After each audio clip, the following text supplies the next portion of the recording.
Hello everyone, welcome back to another very belated unboxing.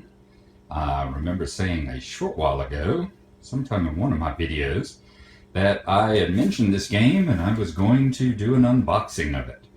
And here you are, this is War of the Ring. This is not the 2004 version that came out with all the hundreds of beautiful plastic miniatures inside of it. This is the original version put out by SPI. Simulations Publications Incorporated. Now, this game came out in 1977. I got it for Christmas that year. It was my major Christmas gift from my parents, and it was quite a major Christmas gift. This was a pretty darn expensive item for back then. But yeah, this game is now 39 years old. It will be 40 years old next year. And as you can see, let me reach out here and turn it. It is a little bit worse for wear, as you see here. The side of the box has gotten a little bit of damage over the years, as it's gone through 4 decades of moving around with me. But all the pieces are still intact. Everything is still there. We are going to flip the box over. We'll show the close-up of the front of the box first. You can see from the Games of Middle-earth, because there was a threesome. There was this, there was one based on Gondor, and I think one based on Osgiliath, maybe, or maybe the Battle of Helm's Deep. But I have just this one. From the Games of Middle-earth, War of the Ring, Shire Reckoning 1418 to 1419, based on J.R.R. Tolkien's The War of the Ring, Lord of the Rings. And all the pieces you see here, these are the illustrations from the character cards inside. These were kind of the very first.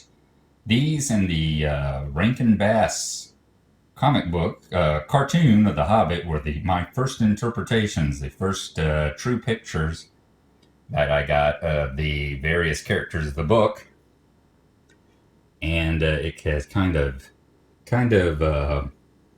influenced my perceptions of them ever since. So now we will flip the box over and take a look at the back cover.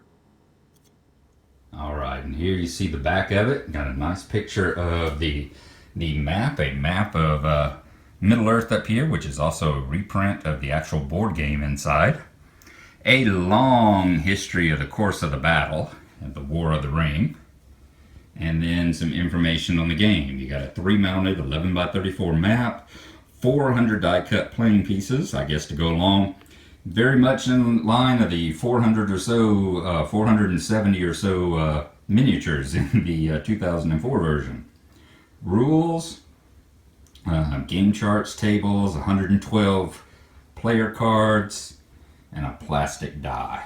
Alright, and for back in the time, as you see here, this came from Strategy and Tactics magazine.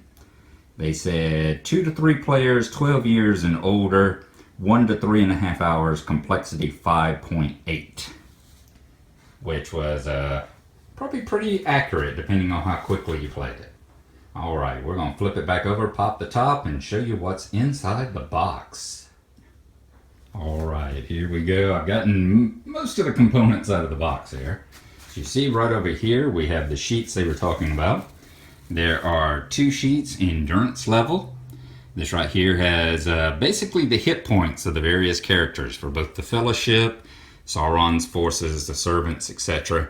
We used to photocopy these. They're bi-page. I can't remember if we photocopied them, or I'm thinking at some point we'd probably put them in sheet protectors and then wrote on them with like a wax pencil, which is what you used back then because we didn't have the wipe-off Sharpies and stuff. Then you have these, which are the quick reference game rules. As you notice, it may come across, they are quite wrinkly and quite yellowed with age, as you see right there. Wouldn't be surprised if they probably had some coffee stains on them too. But of course, it's the charts and tables, just like what you see in most of the other games now. The nice handy references. You see here are the rules of play. Quite aged. The entire side of it is taped together with Scotch tape, and I believe the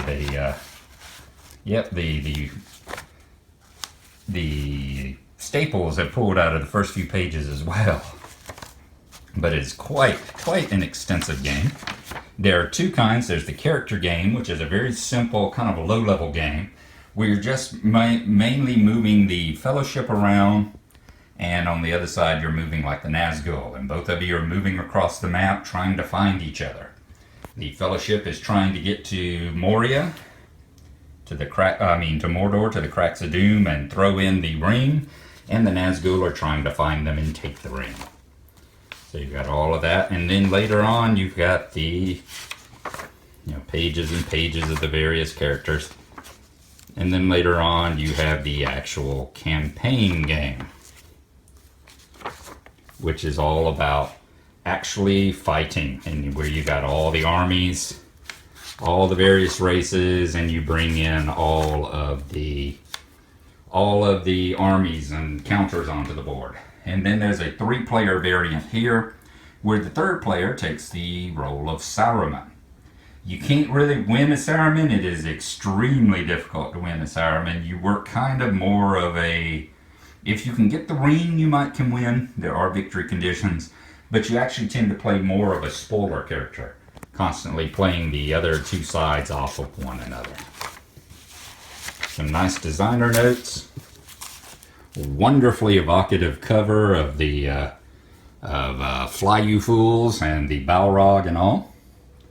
Okay, those are the game boards, which I will lay out. As you see, they come in the box. They fold out. They are cardboard mounted. And they did wonderful things back then as far as fitting huge maps into these little boards, into these little boxes. This was actually the deluxe version because they are cardboard mounted. There was another standard version that came with just paper maps that you laid out. And here, as you see, is all the jumble of everything in there, all the counters and everything. I will get those sorted out here, lay out the map, and show you in just a few minutes what all that looks like. All right, everyone, there is it all laid out in all of its glory. The remarkable map that won't even totally fit on my table there. We will come on in. I did not sort out all the counters there. I used to have them all in plastic bags, but apparently I've lost a few of the bags over the time, and so they're just kind of in a jumble there. I used to have them divided up by race and army.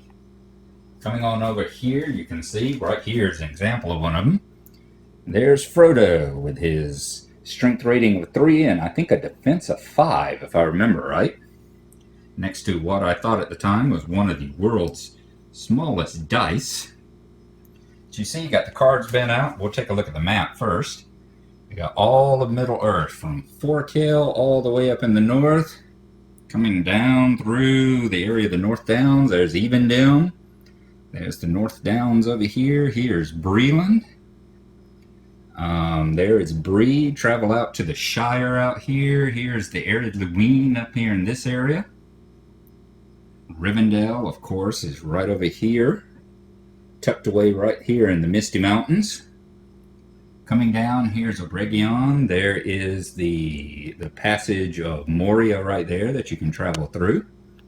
And then the Great River over here is the Mirkwood. Lothlorien down here and Fangorn Forest.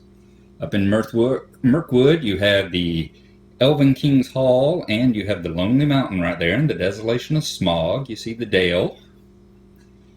And come on down, you've got Dunlin, the various areas down here. We're traveling with the Grey Company with Gnarlo right now. Come on down, here is Rohan. Of course, Isengard, Helm's Deep. Come straight on through. Over here is Minas Tirith, right there, facing Minas Morgul.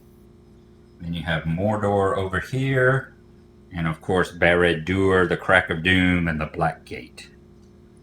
And you can actually come right on down here into the Harad area, because far Harad, near Harad, you have the armies of Umbar and Ar down here. There's the city of the Corsairs in Umbar. You can get reinforcements from Umbar with the Corsairs, and all the Oliphants will come up from the south. And of course right here is the housing area. the premium housing area, right down here at the tip of Belfast, where you can buy a luxury kin house or a premium personal house for just a small investment of mithril coins. Now we will travel on over here. As you see, quite a few cards laid out. You have cards representing all of the powers of Sauron. Nice drawings on the front. Lord of the Nazgul, Gothmog, who was the second in command, the Mouth of Sauron, and of course then just your random Nazgul sitting on their foul beasts. And on the back of all of these, there is of course information, the forces of Sauron, the Witch King of Angmar, combat, morale, endurance, a ring rating, which shows how well they can resist the ring if they get it. Nazgul cannot resist the ring at all. Once they grab it, they will put it on and immediately try to go to Sauron. That's what the ring rating is. And then a sorcery rating. As you can see, can only be wounded by an elven blade or sorcery, and they can search. Searching is a function, as you see right down, let me see where they at, right down here. The search cards. Because as the Fellowship is up there moving from Rivendell, making their way down to Mordor, the Sauron player can see where they are on the board, but he cannot move against them. He has to search for them. So you've got searches by both Nazgul and Orcs.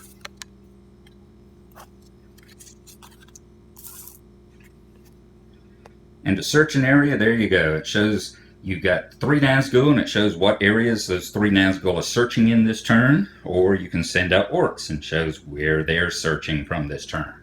Sauron is very powerful, but to put limits on his powerful, he has the shadow points. He's got X number of shadow points that he can spend every turn. There's a marker to show that. And shadow points, he has to spend them on searching, and he has to spend them on creating and moving armies. He can't do everything all at once. He does not have the ring yet. So he has to draw these cards and can only search in the areas that the cards tell him he can search in. Okay, along with that, we've got the Free Peoples here. Here's Frodo, Gandalf, of course, who comes in both the white and the gray version. And part of the strategy is figuring out when you kill off Gandalf the Grey in order to have him respawn as Gandalf the White. He's a very useful character, and he'll help you a lot in the early game, but it is also good to get Gandalf the White on the board. And the same thing with them. You have Frodo, a Hobbit, combat of 1, morale 3, endurance 4, ring rating of 5. Hobbits are very, very resistant to the ring. Of course, you'd roll that on a 6-sided die and a 5 or less. It has no effect on them. And of course, you see their capture and escape. They're hard to capture, and they can escape pretty easily. Saruman is also a character. He's kind of one of the neutral characters. Gollum is one of the characters, the chief of the Dunlendings. And then you have all the Free Peoples here. Galadriel, tons of them. Denethor, Elrond, a whole bunch of them. Dane is in there, from up there in the Iron Hills. All right. Next up, you have magic cards. That's what these are. You have a row here. As you get into the square, you can pick these magic cards up. For instance, if you make it to Minas Tirith, right here, there are 2 magic cards in Minas Tirith. One of which is a Palantir. And the Palantirs are special cards. They have rules. The Palantirs, once you get one of these, if you got someone that can use it, like Gandalf or Aragorn, they can do their own searches across the board. So that's what these are good for. So you would grab a Palantir, and you would get, in this case, Sting. So yeah, Elven Sword adds 1 to the combat value of any individual Hobbit. And that was part of, the game here, is that these magic items like Sting and the Mithril Coat and all that were randomly assigned to different areas. You might get it Sting in Rivendell, you might get it in Minas Tirith. The one that you don't have to roll for, of course, is the ring. Got the nice quote there, Ashnaz Dabataluk. And it always stays with the ring bearer. Starts out with Frodo, but it can be taken from him. Or if Boromir, there are rules for Boromir to try to take it from him. And of course, if he gets killed, you want to pass it on to a new ring bearer. Then you have the Servants of Sauron. As you go into the various areas of the board, for instance, let's go to the Gates of Moria. Once you pass through, let's come down here. You'll notice there on the board at the gates, there is an eye. Every place like this that has an eye, there's one right there. There's one at the Misty Passes. There is, where's another one? Oh, right here at Minas Morgul, at Cirith Ungol, where Shelob was. All these places have eyes. And whenever you land on a place with an eye, you have to stop and then come over here and draw the one that corresponds to it. For instance, if we went to Minas Morgul, where Cirith Ungol is, we would flip the card and find out there's actually nobody there. Shelob is not there. It's just a frightening rumor. But for instance, if we go to the Gates of Moria and we flip it, wow, amazingly, the Balrog is actually there, which is very powerful. Combat 4, Endurance 4, Morale 4, Endurance 6, -3 on sorcery. He's very resistant to people using sorcery against him. So there you go. The only other thing is, along with the search points, you do have a turn track. As you see here, the first turn starts in December 25th of 3018. And you've got until middle of May of the next year, 3019. And there you are. Sauron can actually not mobilize his armies until the turn number 7. He can only send out Nazgul and search parties. If he finds the ring, he can then mobilize and start raising his armies. If he hasn't found the ring, he starts sending his armies out first week of February on turn 7. So there you are. That is a really brief overview of the War of the Ring from 1977. It's at a 39-year-old board game now. And it looks it. As you can tell, I have played this game a lot. It's got that loving wear on it. Maybe next time we will pull out the 2004 version and show you how the two compare. But thank y'all for watching. Hope you found it entertaining. And I will see you next time. Bye-bye.